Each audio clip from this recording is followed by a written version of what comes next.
ह्या CGPच्या आंदोलनाच्या पार्श्वभूमीवर आपल्या स्वतःची पोळी वाजून घ्यायचा प्रयत्न सुरू केलेला आहे. ठीक आहे, विद्यार्थ्यांचं आंदोलन होतं, त्यांच्या काय मागण्या होत्या, त्या संदर्भात सरकारने दखल घेतली, मान्य सर्वोच्च न्यायालयाने दखल घेतलेली आहे ना. तर त्याचं भांडवल करायचं, कारण त्यांनी स्वतःच्या पक्षाचे आणि स्वतःच्या बद्दलचे त्यांनी त्यांच्याबद्दलची असणारी जनतेमध्ये असणारी प्रतिमा आहे. लागोपाठ 3 वेळा लोकसभेत होणारा पराभव, पक्षाची पिछाड, लोकांचा नेतृत्व, जनतेचा राहुल गांधीवर दाखवलेला अविश्वास, आता ही त्यांना वाटती पर्वणी मिळालेली आपल्याला. मग छात्रों गुंज आहे ती काय आजच गुंज आहे का? आजच ती वाजू राहिली काय?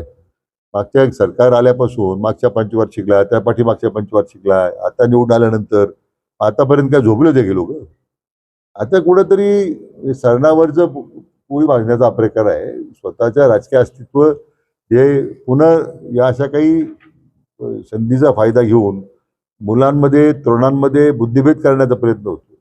माझं तरुणांना आव्हान आहे की हे संधीसाधू लोक आहेत, यांनी काही तरुणांसाठी काही भलं केलं नाही.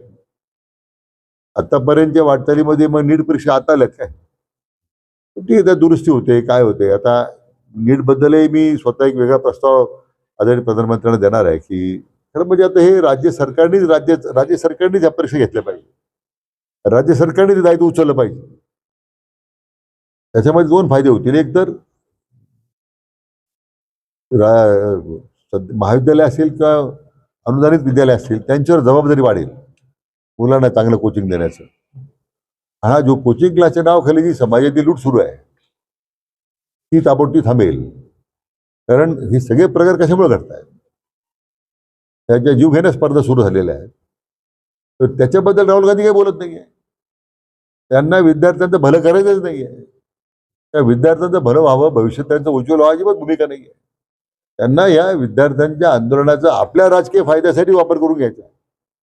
आणि हा प्रकार जो समोर आलेला आहे की पैसे देऊन विद्यार्थी आणणं, मला माहित नाही की सत्य ते काय त्याच्यामध्ये वास्तव आहे, परंतु ही परिस्थिती गंभीर आहे. शेवटी राहुल गांधींनी किती छात्रों के गुंज नावाखाली युवकांना भडकवण्याचा प्रयत्न केला, तर राहुल गांधी काय आहे हे आता युवकांना माहिती आहे, देशातल्या जनतेला माहिती आहे. त्यांची गुंज कोणी ऐकायला तयार नाहीये, हे वास्तव आहे. पण विजय वडेट्टीवार म्हणतायत की भाजप कुठेतरी घाबरलंय म्हणून त्या कार्यक्रमावरती टीका करतायत. लोकशाहीमध्ये तर प्रत्येकाची एक भूमिका मांडण्याचा अधिकार आहे.